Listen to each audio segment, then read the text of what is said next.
Well, let's just have a look at a report that came in on the BBC, and it was about the government delaying new environmental building rules. Now, this seemed unusual, that we've had a lot of hype about everything being environmentally friendly and that corporations are going to do their best to save the planet. So my attention was caught by this report, and what it said was the government is delaying putting into effect new environmental laws, forcing developers to improve countryside and wildlife habitats. And this is to do with biodiversity net gain. And if I look at another bit here, we've got this, that the net gain policy was approved as part of the 2021 Environment Act. And the rules are designed to ensure developers leave the natural environment in a measurably better state than it was beforehand. So on top of the costs of a project, developers are going to be asked to contribute to improving the environment. That sounds good, but is it? Now, my eye was caught by the UK Green Building Council, which said it was an industry body promoting sustainable development. The BBC, of course, just popped this in, but I decided to have a little look about what this was really about. It said it was the voice of our sustainable built environment, and it said it's a membership-led industry network radically transforming the sustainability of the built environment, powered by 700 plus members, and it's at the forefront of positively influencing policy, identifying pathways to propel the sector forward sustainably and driving the solutions to transform our buildings, communities, cities and infrastructure. So it all sounds wonderful, but is it? And if we drill down into it, the first thing I thought we'd have a look at is, of course, people. And a key question for me is always these sorts of questions. Who are these people? What's their real agenda? And should we trust their motives? I decided just to focus on two. So I've got Sunand Prasad here, who's the chair. And I also picked up on this lady, Victoria Quinlan, President Europe of Cortland. Now, we've got a short video clip of the chairman, Sunand Prasad, speaking. Let's have a look at this clip. SMART is joining up or integrating packages of economic, social, and technological measures so that they work together. For example, planning development or writing development guidance to take into account infrastructure development and its consequences, such as the impact of increased property values, for example, can be factored into development and forward projections. SMART, that's number one. SMART is selecting and scaling programs appropriate to each city and town. One thing that has emerged recently is just, especially in the UK, through the work of the Centre for Cities, of whom I'm a trustee, and Tony chairs the research panel, or has done, is how different cities are from each other, and how the idea that they can all converge to similar levels of growth and so on is not really tenable. And have a look at the Centre for Cities City Facts app, which actually helps you to understand the differences between UK cities in great detail.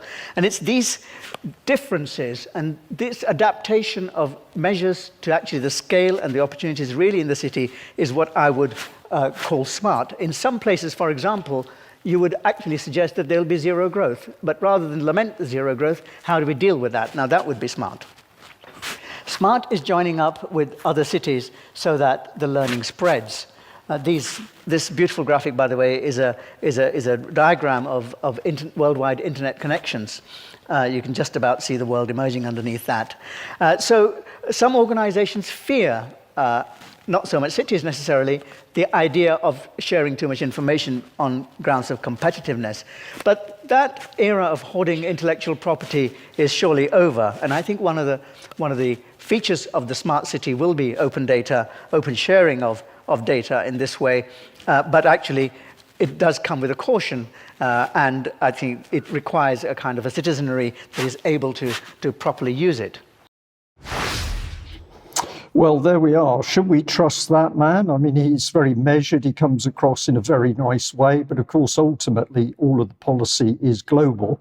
Now, in that speech, he did mention the Centre for Cities. And if we just pop that up on screen, What we should be looking for here is who's involved in that. Well, the Wellcome Trust is a very powerful organisation that's fully involved, but we've got local authorities, chief executives, we've got Royal Mail who are interested in data, and we've also got the Chief of Staff of Lord Sainsbury involved.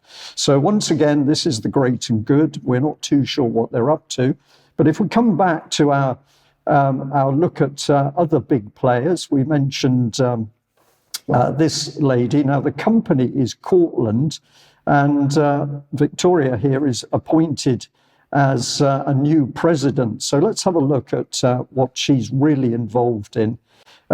Basically, Cortland is a UK-based platform which covers build-to-rent development and management, block management, and build-to-rent consultancy. And she's going to be really working alongside the US team to develop and lead the strategy for the growth of the company across Europe, with a goal of bringing Cortland's resident-centric multifamily living across the Atlantic to ensure a better living experience. So the BBC in its article doesn't mention any of this. It just drops in the names of the organisations, and we, the public, should apparently trust these people because really they just want to make a better world. Well, they do want to make a bit of profit on the side, of course. So if I had a bit more to this, here's Meet Cortland from their website, and it says when it was founded. You can obviously go and read this yourself, but founded in 2005, Atlanta, Georgia. And in 2017, they saw the opportunity to elevate the apartment living experience in UK. So this is nothing about helping the planet.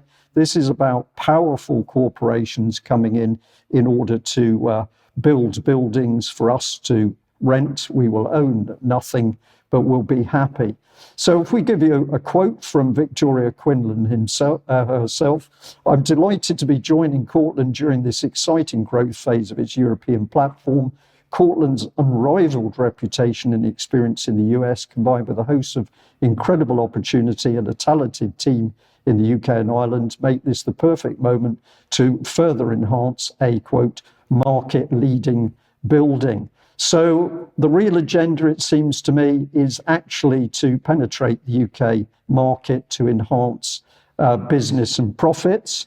But this is not the only company in the background. We've got Argent bringing together some of Britain's most successful mixed-use places and innovative, prolific real estate companies in the US. So this is selling off Britain to developers. It's nothing about protecting the environment.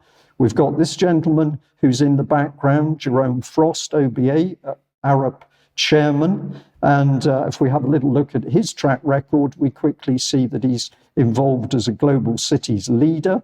And so we know that he's involved in the global program, and he leads the company's global community engagement program. And it says there, of course, again, he's a trustee of the UK Green Building Council. So the BBC doesn't mention this at all, but it takes the UK column to bring this forward. And this is another organisation connected to all this, the World Business Council for Sustainable Development, bringing together transformational organisations to form a global community. Let's just have a look at their video clip.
So if you were just listening into the UK, or you are just listening into the UK column news today, I'll just say a very glossy video. What is it to do with big business, ultimately big profits? But we're also going to have a mindset change, transformation, and these business organizations are going to lead us into the new world, or so they hope.